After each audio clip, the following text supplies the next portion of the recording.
বিশ্বাস একবার ভেঙে গেলে সেটা আগের মতো আর থাকে না। যে মানুষটাকে আপনি নিজের জীবনের অংশ মনে করেছিলেন, একদিন হঠাৎ সে আপনাকে এমন কষ্ট দেয় যেটা আপনি কোনোদিন ভাবেননি। তখন প্রশ্ন আসে, এখন কি করব?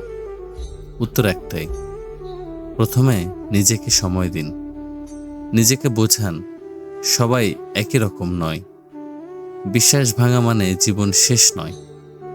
একজন মানুষ আপনার প্রতি অন্যায় করেছে, তাদের পুরো পৃথিবীর প্রতি অবিশ্বাস তৈরি করবেন না। নিজেকে শক্ত করুন, অভিজ্ঞতা থেকে শিক্ষা নিন, আর নতুন করে শুরু করুন। কারণ আপনি এখনো মূল্যবান, আপনার ভালোবাসা এখনো পবিত্র।